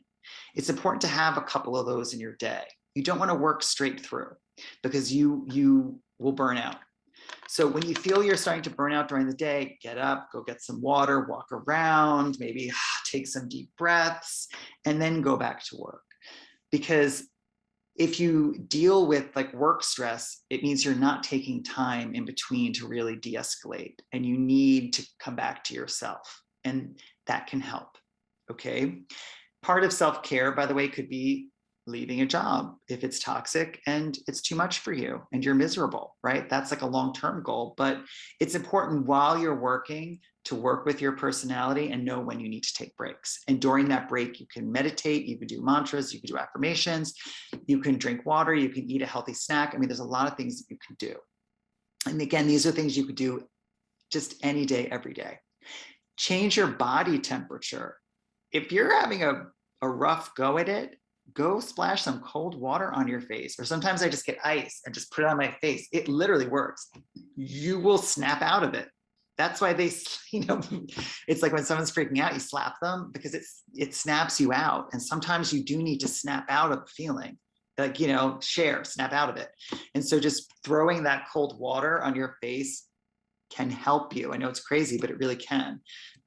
So anything like that could be helpful. I keep one of those like pillow things that have all the seeds in them that take on heat or cold. I keep one of those in my freezer. And there are times I go and I just kind of put it on my face, so I'm not putting a bag of peas on my face. And I take some breaths. I do that because I'm like, James, you're overwhelming yourself and I don't want to be this way. So step out of it. And it usually, I de-escalate a little bit and then I'm in a better place. And that's what it's about. Bring yourself back to joy. If you're not feeling joyful, you got to bring yourself back. So engaging the senses, we talked about that, listening to good music, eating good food. The sense of smell is the strongest spiritual smell, actually. So your favorite scents, your favorite smells that bring you back to childhood or good times is super important because so much healing happens in your sense of smell. I know it's crazy, but if you had trauma and you smell something that was happening or in the air during your trauma, you will start to feel trauma. It's an immediate connection. But something that you like to smell that brings you joy can also immediately change your feelings. You have to trust that your body knows how to pull you out of the funk as well. This isn't all like mind. Sometimes your body can help you just by smelling something good. It can really pull you in a different direction. Nature sounds. Maybe you need to listen to water running. Maybe you need to listen to birds chirping. Maybe you have to have that on in your home while you are working, right? To kind of give you a sense of nature. That's another thing you can do. Positive reinforcement is a great one. And this is saying, Peggy, you're great. You're doing a great job today. Your body hurts, but you're doing it and you're gonna do it. That's being your cheerleader. And we all need to be our own cheerleader because many people aren't. So if you're not going to cheer for yourself, most likely people will not cheer for you, right? Inspiration, uplifting podcasts, right? Listen to something that is inspiring, or put art in your home that inspires you, something visual that inspires you. I like Post-it notes, so I'll put Post-it notes maybe somewhere where I need a positive affirmation just to keep it going, or vision boards, things like that. Some people like to pray. They pray to their angels. So that's the spiritual connection. Connect to your guides, your angels, your spirit family. For me, that's an ongoing thing. I do that always. And that usually helps me tremendously when it comes to feeling joy and connecting to purpose, and asking for help. So co-creating with the universe. Visualization, daydreaming, we talked about that. Smiling, we talked about that. Or learning a technique that you can use at the drop of a hat. So if you have Reiki, if you took Reiki training, you can always do Reiki on yourself. If you learned the tapping techniques, which just go on YouTube and you can learn how to tap, and you could do that to help yourself work through stuff and even work through trauma. You know, so there's so much that you can do, and you really, it's simple. It's usually the simpler things that really do the trick. So it's important to know what you like and what you don't, so you can collect this list of things. Building mastery. So these things are more, I need to pencil them in type of things, okay? And I suggest self-care as an everyday thing. So every day you can choose one of these everyday things to do. But when it comes to penciling in self-care things, pencil it into your schedule. Really, pencil it in. I recommend 2 to 3. 2 to 3 things a week that you need to pencil in that bring you joy. It's worth it, okay? You can call this building mastery, or you can call it taking yourself on a date, a self date, right? Taking yourself somewhere nice, doing something special for yourself. That might include something that you can't fit into your everyday. Things like this could be attending spiritual workshops or going to church services. They can include massages and spa stuff, Reiki, doctor's appointments. This could be travel or just experiencing something new, a nice restaurant, new food, right? Having experiences, spending time in nature, planting, right? Getting into that.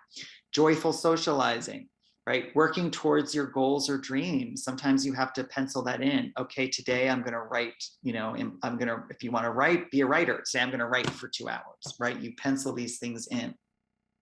Taking a yoga class, going to an art class, or watching a documentary that you've been wanting to watch. Self-development study, something like we're doing now. You guys had to pencil this in, yeah?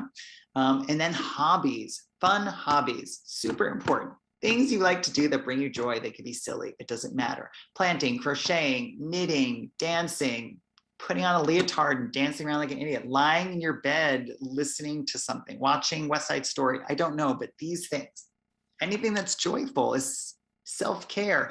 You are not here to suffer, my friends. You're here to have fun. You need to implement fun. And it is the best self-care, because when you are having fun, you are in the moment, you are in joy, and you are healed.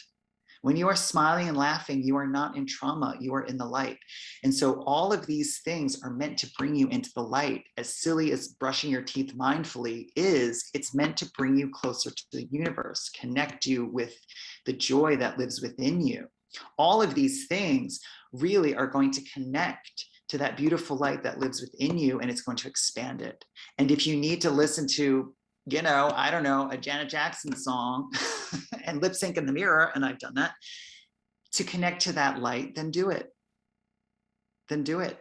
It's not silly. And if anyone thinks it's silly, they're missing out on a very important aspect of life. And if someone is, then that's their own journey, right? That's their own journey. And if they're going to judge you because you like to take care of yourself in any way possible, then it's because that they have blocks to do that for themselves. And what people judge in you, it's usually things that they judge in themselves, and vice versa. So when someone judges you, you have to know that they are just working from an unhealed state of being. Because if they were healed, they would not judge you, they would love you. And they would want anything that makes you feel good about yourself to happen. They would encourage you to do things like that. It would be encouraged, right? So take it from me. Being silly and not taking things so seriously sometimes is the best medicine. Sometimes that's it. That's your self-care. It doesn't have to be so crazy. It doesn't have to be sitting in a bath of crystals. It doesn't have to be, you know, so heavy. It could be so light and fluffy.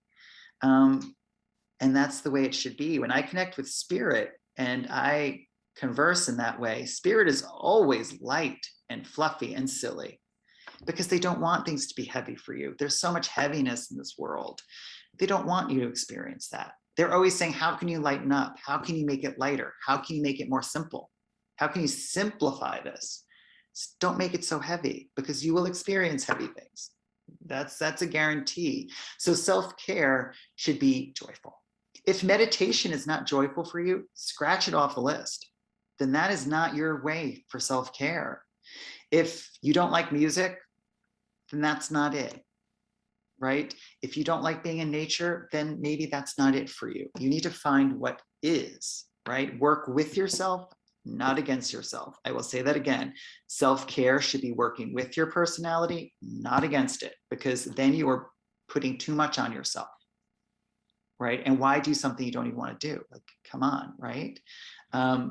The things that I will challenge you to do is the mindset stuff, is to be your cheerleader, is to look out for negative thoughts, because those can turn into, you know, other forms and other emotions. You do want to treat yourself with love.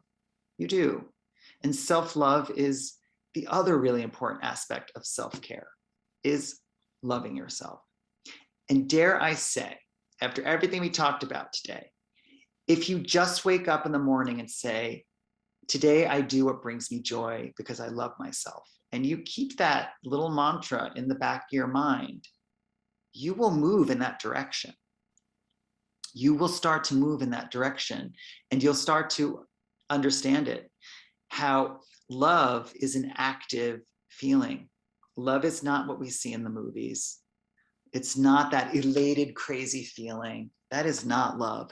Love is neutral. Love is grounded. Love is knowing what you need and allowing yourself to experience that. When I met Louise Hay, and Louise Hay was one of my, I just love her. And we don't know her. She's a big like self-help guru. But her whole thing is like self-love, you know, affirmation, being your cheerleader, right? Bringing joy into your life.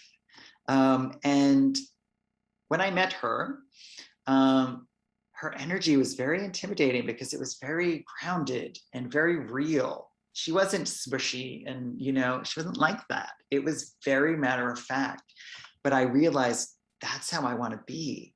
I want to be so present in the world that I will never choose a path that will bring me into a dark place, you know, and she seemed to have mastered that. And so remember, love is neutral, love is balance. Love is that middle place that you're trying to find. That's why your heart chakra is in the middle, right? You can't be a happy Saurus. That doesn't exist. That you cannot always hold the energy of happiness, because it's a state of mind. Joy and love is a state of being. It's always bringing yourself back to the heart. And sometimes the heart is harsh. The heart might be like, wake up. This is not right for you. It's wise. And listening to the harsh truth is love. Sometimes saying the harsh truth to someone is love. Saying no is love, right? All of these things. So think of it that way. What can I do today to center myself in love? Let that be. And you can just start there. You know, you could just start there and see where the day takes you, see where it goes, you know. Every day should include self-care.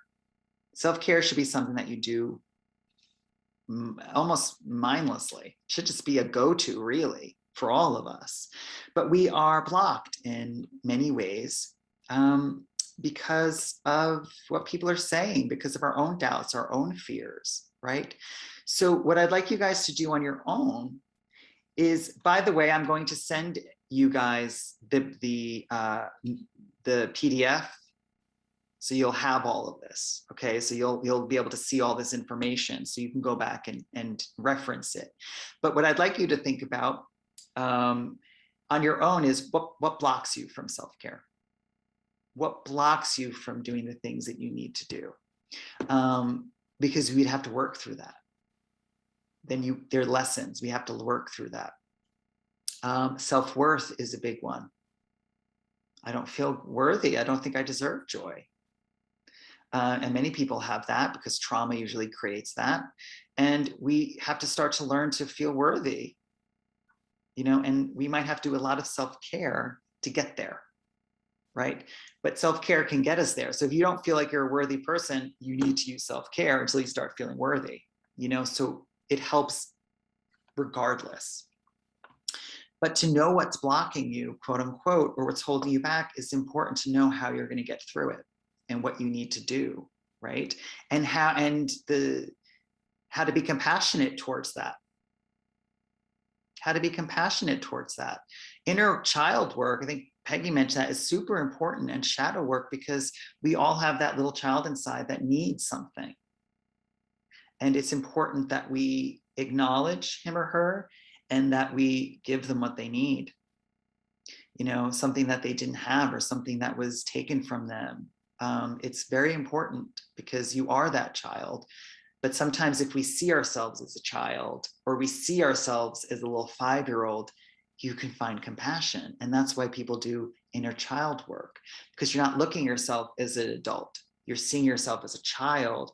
And if you are a normal human being that has compassion, most likely your heart starts to bleed. So you work from your heart space with children. With you're an adult, you're going to work from your mind. Okay, so that's why you envision yourself as a child. That's the whole concept. It's psychological, so that you can find the compassion. That's what the inner child work does. So if you need to do some of that work to find self-love, then see yourself as a little girl and say, what do you need? And then she's going to tell you. And then most likely there's some self-care stuff you have to do. So this is when it becomes personal, where self-care then becomes personal things that you have to do that are different than what I need to do.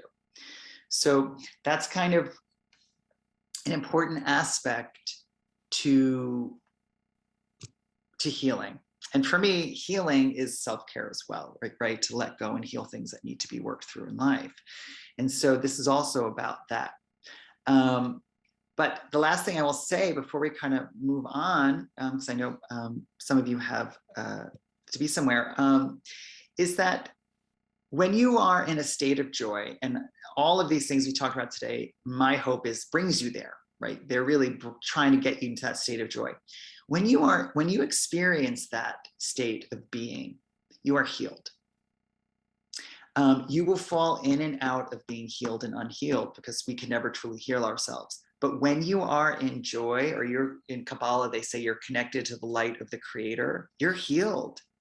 You're good. You're done. You've healed yourself, because you're not focused on anything negative, right? You're full. When you feel whole, you are healed. It is just, how do we sustain that? It's hard. Self-care can help you constantly get back to the whole. And the more time you spend in a healing state, the more used to it your body becomes. And it's easier for you to kind of slip into that space. And then you can lighten up on all these self-care stuff. Maybe you don't have to constantly pull yourself out. It just becomes this natural feeling. And that's why self-care, again, is preventative. This really can help you build and sustain that feeling, right? So you're working towards something, right? You hit it hard in the beginning, and then hopefully you can lighten up a little bit, right? With some of the things. Makes sense? Yeah, I think it makes sense. I gave you a lot, guys. I gave you a lot to think about today, but I thought it was important to do this workshop to really get everyone to understand what self-care really means, and how simple it could actually be, and why we are really doing it, to bring yourself into alignment with the Christ energy, with joy. That is why we do it, so that we can then serve other people joyfully and experience life joyfully. And when we have a hard day, we can find our way back to love somehow, right? That's why we do self-care. So that's why it is self-care.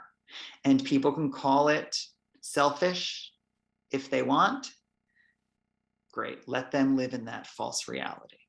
But it is imperative, actually, to do it. So it is not selfish. It is needed. You need to do it. So practice it. I would love each of you to just kick up your self-care a notch and see what happens. See how maybe your life can change and shift just because of these little things that you've added in. Remember, sometimes it's not about taking away, it's about adding. It's about putting things in.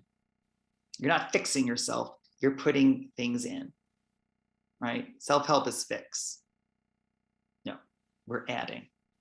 You're adding to the beautifulness of your life, of your spirit. You're adding to the whole, and you're adding it so you can feel the whole more, right? And if you are in a place of dysfunction, you are absence of light. And so we always want to move back into light, because at least in the light, we are whole. I'd rather you be going through hard times whole than going through hard times broken, right? We have to walk into the hardest of moments holistically in order to really be able to handle it and not be one of those people who are, I don't know, going to freak out or lose it or become hopeless, you know? So you are always need to return to the whole. That is the job. Anytime you feel unwhole, you need to find a way to return, and it's work. It's work. It's bouncing a basketball. It's work. But the more you do it, the less it'll be work, and the more natural you will stay in that space. Okay. And so think of that. I will send you guys the PDF so you have it. If you signed up, I'm sure I have your email, so I'll send that out. This has also been recorded, so you'll have access to the video as well. So you can always go back and rewatch it as well if you need to hear some of the stuff, because we kind of did talk about a lot of things today. Any last questions before we adieu?